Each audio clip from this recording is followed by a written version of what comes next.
ถือหรือว่าหัวร้านจือจำใดเนาะเนี่ยมาเบิ่งว่าข้อที่เท่าไหร่ข้อที่3อยู่ในบทที่65เด้อเขาบอกว่าจงเลือกคำในวงเล็บแต่งเป็นประโยคเนาะให้เลือกคำอยู่ในวงเล็บแต่งเป็นประโยคเรามีปลาสัตว์ลาง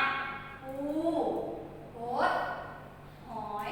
ตัวอย่างสาวผู้จะแต่งให้ร้านเดินตัวอย่างเนาะสัตว์เนาะคำว่าสัตว์เนาะเขาหูแล้วว่าสัตว์เป็นยังไงเนาะสัตว์มีหลายชนิดเลยบ่สาวผู้จะแต่งมาเนาะควายเป็นสัตว์กินหญ้านอกจากนี้ค่ะร้านอยากแต่งแบบนี้ครับว่าอีกได้ว่าเนาะคอยเลี้ยงสัตว์หลายชนิดก็ได้ร้านเนาะได้คือกันเนาะแต่ว่าสาวผู้จะเขียนว่าควายเป็นสัตว์กินหญ้าเวลาโบราณเอาคำศัพท์เนาะในวงเล็บมาแต่งเป็นประโยคให้พวกร้านขีดกรอกไว้เนาะพวกคำศัพท์ที่เฮาเอามาแต่นั้นเนาะตัวที่ต่อไปเป็นปลาคำศัพท์คำว่าปลาโบราณรู้แล้วบ่ปลาคือใสบ่ปลากินหยังเป็นอาหารเนาะเอาสิแต่งได้ไหนปลาเนาะตัวอย่างโบราณจะแต่งมาเนาะคอยเลี้ยงปลานิ่นก็ได้โบราณเด้อแต่ว่าความคิดของเฮาเราจะบ่ได้คือกันเนาะโบราณต้องแต่งเอาแต่คำศัพท์ของมันเนาะแล้วก็ขีดกรอกไว้เนาะโบราณแต่งแบบได้รวมมันม่วนเป็นประโยคเนาะโบราณเนาะแล้วนะปูมดหอยให้โบราณแต่งแต่โบราณบ่เข้าใจโบราณต้องเบิ่งตามตัวอย่างที่สาวผู้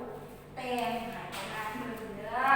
เนาะแล้วสำหรับบทที่65ของข้อที่3เนาะสาวผู้จะฝากให้พวกร้านน่ะไปแต่งข้อที่เหลือเนาะโบราณเนาะมียังหาของเนาะหาคำศัพท์เนาะที่ว่ายังบ่ทันได้แก้เนาะให้โบราณเฮ็ดคือแต่งคือเสร็จปึ้มบทเหียงของร้านบทที่65เด้อข้อที่3เนาะ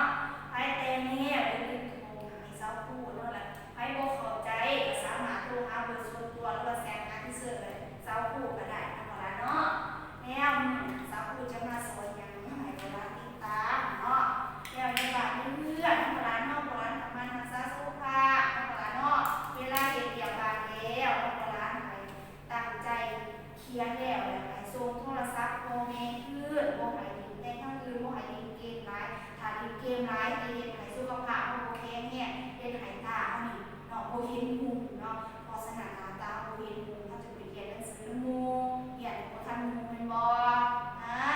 แล้วข้อสุดท้ายขอขอบใจผู้ปกครองที่ให้ความช่วยเหลือลูกหลานเนาะติดตามการเรียนออนไลน์ของเฮาเนาะมีแต่สู้ๆไปนำกันจนกว่าเปิด